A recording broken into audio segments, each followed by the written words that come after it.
የመካከለኛው ምስራቅና የፓስፊክ ውቅያኖስ ቀጠናዎች በአንድ ጊዜ በእሳተ ገሞራ ላይ ተቀምጠዋል።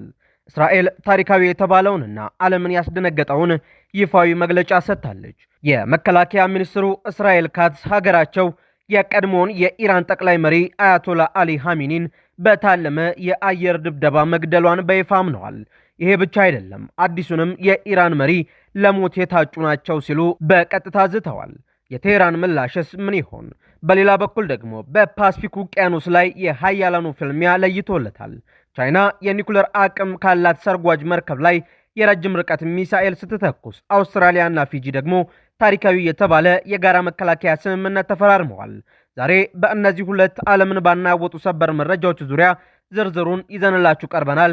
እስከ መጨረሻው አብራችሁን ቆዩ። እናንተ ደግሞ ቪዲዮዎቻችን ወደ ብዙ አድማጮችና ተመልካቾች ይደርስ ዘንድ ቪዲዮውን ላይክ፣ ኮመንት እና ሼር በማድረግ ጀምሩት። አዲስ የሆናችሁ ደግሞ ቻናላችንን ሰብስክራይብ በማድረግ ዓለም አቀፋዊ ተአማኒ መረጃዎችን ያገኙ። የእስራኤሉ መከላከያ ሚኒስትር እስራኤል ካትዝ የቀድሞውን የኢራን ጠቅላይ መሪ አያቶላ አሊ ሐሚኒን እስራኤል መግደሏን በይፋ ማረጋገጣቸውንና አዲሱንም መሪ ሙጅታባ ሐሚኒን ጨምሮ ማንኛውንም በሀገሪቱ ላይ ጥፋት የሚያልም የኢራን መሪ ለሞት የታጨ ነው በማለት ማስፈራራታቸውን አልጀዚራና ዓለም አቀፍ መገናኛ ብዙሃኖች ዘግበዋል። የእስራኤሉ መከላከያ ሚኒስትር እስራኤል ካትዝ ሀገራቸው የቀድሞውን የኢራን ጠቅላይ መሪ አያቶላ አሊ ሐሚኒን በታለመ የአየር ድብደባ መግደሏን በይፋ አስታውቀዋል። መከላከያ ሚኒስትሩ አክለውም እስራኤልን ለማጥፋት የሚያልሙ ማናቸውም የኢራን መሪዎች የማጥፋት እርምጃው እንደሚቀጥል ዝተዋል። እንደ እስራኤል መገናኛ ብዙሃን ዘገባ ሚኒስትሩ እስራኤል በኢራን ላይ ቅድመ መከላከል ጥቃት ማድረሷንና የኒኩለር ፕሮግራሟን ማክሸፏን በገለጹበት ወቅት ሀገራችንን ለማጥፋት የታለመውን እቅድ ይመሩ የነበሩትን አሊ ሐሚኒን ጨምሮ የኢራን መሪዎችን ገድለናል ብለዋል። በተጨማሪም ካትዝ አሊ ሐሚኒን ተክተው በቅርቡ የኢራን ጠቅላይ መሪ ሆነው የተሾሙትን ልጃቸውን አያቶላ ሙጅታባ ሐሚኒን በቀጥታ ኢላማ ያደረገ ማስፈራሪያ ሰንዝረዋል። አዲሱ መሪ እስራኤልን የመደምሰስ ፖሊሲን የሚያራምዱ ከሆነ ለሞት የታጩ ናቸው ሲሉ በይፋ ገልጸዋል። ይህ በእንዲህ እንዳለ ኢራን በእስራኤል መከላከያ ሚኒስትር የተሰነዘረውን ይፋዊ የሞት ዛቻ በመቃወም ለተባበሩት መንግስታት ድርጅት ተመድ የቅሬታ ደብዳቤ አስገብታለች። የኢራን የውጭ ጉዳይ ሚኒስትር አባስ አራቅቺ በበኩላቸው በማናቸውም የኢራን መሪዎችና ሕዝብ ላይ ለሚሰነዘር ጥቃት ሀገራቸው ፈጣንና ኃይለኛ ምላሽ እንደምትሰጥ አስጠንቅቀዋል። ይህ ይፋዊ መግለጫ የወጣው ኢራን ባለፈው የካቲት ወር በአሜሪካና እስራኤል ጥምር የአየር ድብደባ የተገደሉትን የቀድሞ ጠቅላይ መሪ አያቶላ አሊ ሐሚኒን የ5 ቀናት ሀገራዊ የሽኝትና የቀብር ስነ ስርዓት በቴህራንና በሌሎች ከተሞች ማካሄድ በጀመረችበት ዋዜማ ላይ መሆኑን ውጥረቱን ይበልጥ አባብሶታል። እስራኤል ከዚህ ቀደም በኢራን ከፍተኛ መሪዎችና ወታደራዊ አዛዦች ላይ ለምታደርጋቸው ጥቃቶች በቀጥታ ኃላፊነት የመውሰድ ልምድ አልነበራትም።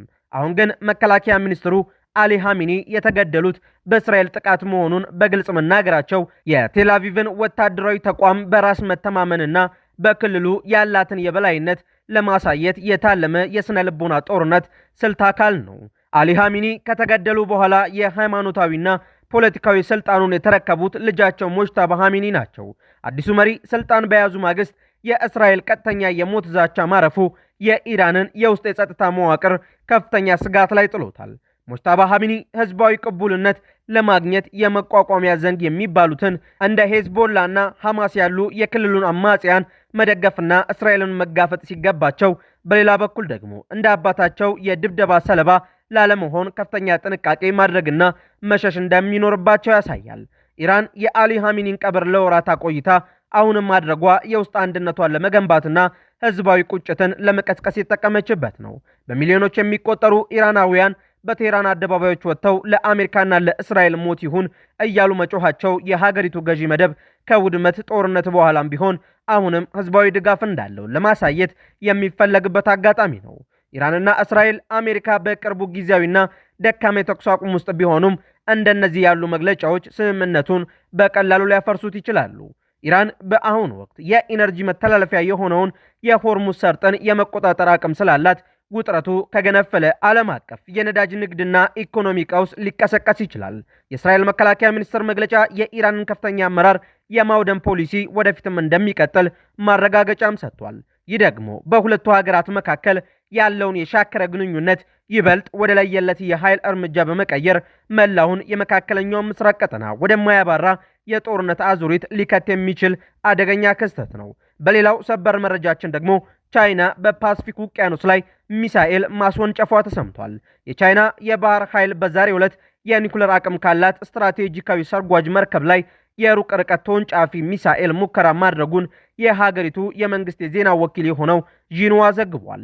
ሚሳኤሉ ምንም አይነት አደገኛ ፈንጂ ያልተገጠመለት ሲሆን በደቡብ ፓስፊክ ውቅያኖስ አስቀድሞ ወደ ተወሰነለት ግብ በትክክል ማረፉን የቻይና መከላከያ ሚኒስቴር አስታውቋል። ይህ የቤጂንግ ወታደራዊ እርምጃ ይፋ የሆነው አውስትራሊያና የፓስፊክ ውቅያኖስ ደሴት ሀገር የሆነችው ፊጂ ታሪካዊ የተባለለትን የጋራ መከላከያ ስምምነት በተፈራረሙ በጥቂት ሰዓታት ልዩነት ውስጥ መሆኑን ቀጠናዊ ውጥረቱን አባብሶታል። አሶሺየትድ ፕሬስ እና ሮይተርስ እንደዘገቡት አውስትራሊያና ፊጂ የፈረሙት የሰላም ውቅያኖስ የተሰኘው ስምምነት አንደኛቸው ላይ ጥቃት ቢሰነዘር ሌላኛዋ ሀገር የመከላከል ግዴታ ላይ የሚጥል ነው። የአውስትራሊያ የውጭ ጉዳይ ሚኒስትር ፔኒ ዎንግ የቻይናን የሚሳኤል ሙከራ ቀጠናውን የሚያናጋ እርምጃ ሲሉ የኮነኑት ሲሆን ቻይና በበኩሏ ሙከራው የተደረገው መደበኛ ዓመታዊ ስልጠና መሆኑንና ለማንኛውም ሀገር ስጋት እንዳልሆነ በመግለጽ ለቀጠናው ሀገራት አስቀድማ ማሳወቋን ገልጻለች። ቻይና ከኒኩሌር ሰርጓጅ መርከብ ላይ እንዲህ አይነት የረጅም ርቀት ሚሳኤል በፓስፊክ ውቅያኖስ ላይ ስትተኩስ በቅርብ ዓመታት ውስጥ ይህ ለሁለተኛ ጊዜ ነው። ቤጂንግ ይህንን ያደረገችው የአውስትራሊያንና የፊጂን ስምምነት ተከትሎ መሆኑ በአጋጣሚ የተከሰተ ሊሆን አይችልም። መልእክቱም ግልጽ ነው።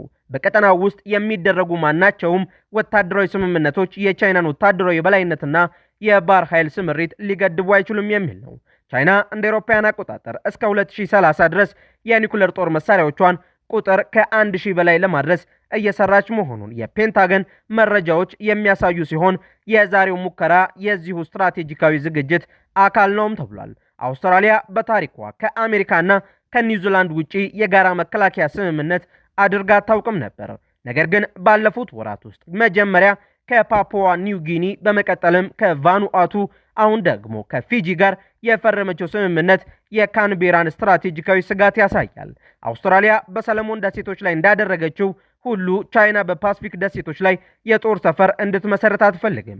ለዚህም ነው የፊጂን ሉዓላዊነት ዋስትና በመስጠትና 1 ቢሊዮን የአውስትራሊያ ዶላር ኢንቨስት በማድረግ የፓስፊክ ደሴቶችን ወደ ራሷ ወታደራዊ ጎራ እየሳበች የምትገኘው። እንደ ፊጂ ያሉ ሀገራት በአንድ በኩል ከአውስትራሊያ ጋር ወታደራዊ ጥምረት ቢፈጥሩም በሌላ በኩል ከቻይና ጋር ያላቸውን የኢኮኖሚ ግንኙነት ማቋረጥ አይፈልጉም። የፊጂ ጠቅላይ ሚኒስትር ስቴቬኒ ራቡካ ስምምነቱ ቻይናን ለመቃወም የተደረገ አይደለም ቢሉም በተግባር ግን ቀጠናው በሁለቱ ሀያላን ጎራዎች መካከል ማለትም በምዕራባውያን ህብረትና በቻይና መካከል እየተከፈለ መሆኑን መካድ አይቻልም።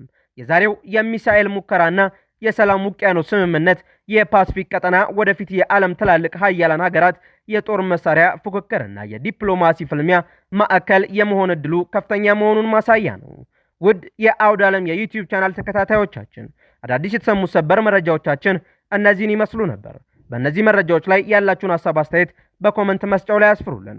አዳዲስ መረጃዎችን በፍጥነት ለማግኘትም ቻናላችንን ሰብስክራይብ ማድረጋችሁንና ለሌሎች እንዲዳረስ ላይክ፣ ሼር ማድረጋችሁንም እንዳትረሱ። በሌላ መረጃ ዳግም እስከምንገናኝ ሰላም ቆዩልን።